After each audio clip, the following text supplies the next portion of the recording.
अस्सलामुअलैकुम व्यूअर्स, मैं मोहम्मद अमीन director stock hub securities आपसे मुखातिब हूँ।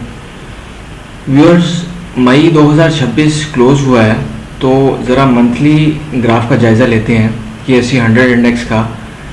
और ये ग्राफ सिंस 1993 अवेलेबल है, जब इंडेक्स फॉर्म किया गया था।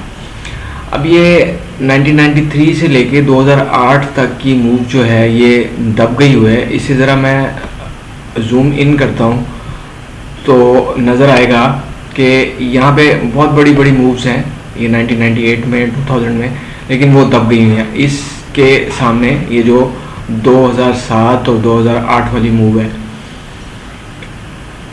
अच्छा, 15,740 का हाई लगा अप्रैल 2008 में, और मार्केट में उसके बाद एक क्रैश आया, फ्री फॉल आया, और वो प्राइस जो है वो डिवाइडेड बाय 3 होके जनवरी 2009 में 4782 का लो लग गया। अब ये टाइम तो थोड़ा सा ही है, और प्राइस ने उसके बाद नए हाइस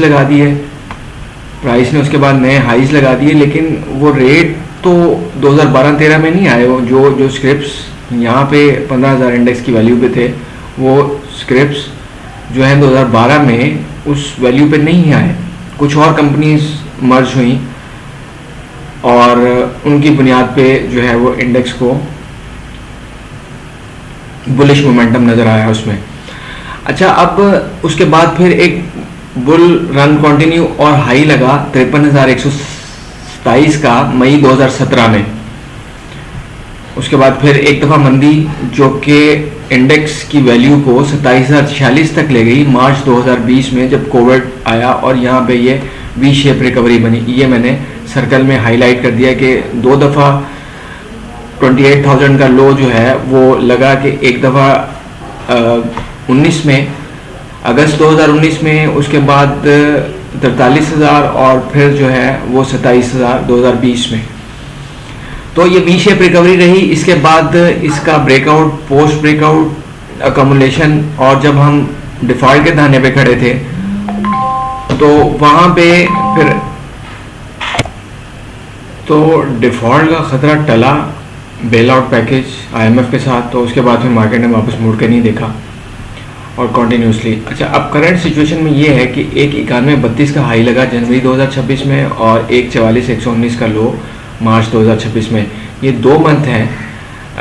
अगर जिस मंथ में टॉप लगा अगर उसको निकाल दें तो 2 महीने ही हैं, फरवरी और मार्च। लेकिन पोर्टफोलियोज़ जो हैं वो हिल के रह गए हुए हैं, और इंडेक्स कुछ ना कुछ वापस रिकवर भी कर गया 144 से 171, 175 तक, लेकिन पोर्टफोलियोज तो वापस नहीं आए। और हर दफ़ा ऐसे ही होता है, लोग पैसे लूज़ कर देते हैं। पिछले भी हिस्ट्री में जो कहा बताया आपको, लोग पैसे लूज़ कर देते हैं, लेकिन वापस बुल रन में फिर वो उस ट्रॉमा से ही नहीं निकल सकते जो उनके साथ हो गया होता है। नए लोग आते हैं, नए प्लेयर्स आते हैं, नया खून मार्केट में आता है, वो फिर वेल्थ जो है वो अकोमुलेट करते हैं। तो हम ग्राफ पे देखेंगे तो करंट मंथ जो क्लोज हुआ है वो नैरो रेंज के साथ है, 173, 274 का हाई और 161 का लो। अब ये साथ ही 175 पे रेजिस्टेंस भी आ जाती है, और फिर 184 पे 175 को क्रॉस करके ऊपर सस्टेन करता है, तो फिर 184 और 191 हमारे पास रेजिस्टेंस आ जाएगी। सपोर्ट के तौर पे देखेंगे तो 161 आ जाएगा हमारे पास। 161 डाउन साइड पे ब्रेक करता है तो फिर 155 और 150 जो है वो उसका एरिया जो है हमारे पास प्रोमिनेंट हो जाएगा। अच्छा, वीकली बेस पे देखते हैं तो वीकली बेस पे ये इन्फॉर्म किया गया था कि ये यहाँ पे मार्केट एक फ्री फॉल के बाद साइडवेज हो रही है। ये जो मैंने सर्कल ड्रा किया इस एरिया में, तो साइडवेज के बाद फिर मार्केट ने उस रेंज का जिस साइड पे ब्रेकडाउन या ब्रेकआउट होता है, फिर मार्केट ने उस साइड पे मोमेंटम देना होता है। तो सेम सिचुएशन करंट है। 175, 300 हमारे पास रेजिस्टेंस के तौर पे है। इसे क्रॉस करता है, सस्टेन करता है, इसके ऊपर क्लोजिंग, इसके ऊपर डिसाइसिव क्लोजिंग सस्टेन करती हैं, तो फिर हम 180 और 185 जैसा एरिया नज़र आ सकता है। तो व्यूअर्स, ये बाय सेल कॉल नहीं है, और रिस्क मैनेज करें। जिस बंदे ने रिस्क मैनेज करना सीख लिया उसने मोर देन 50% अपनी जो सक्सेस है वो स्टॉक मार्केट में कंफर्म कर ली। स्टॉप लॉस पे कोई कंप्रोमाइज़ नहीं होना चाहिए। Viewers, thank you for watching the video. मेरे ब्रोकरेज हाउस के साथ अकाउंट ओपन करें ताकि इस फाइनेंशियल जर्नी में हम साथ साथ चल सकें। Thank you very much.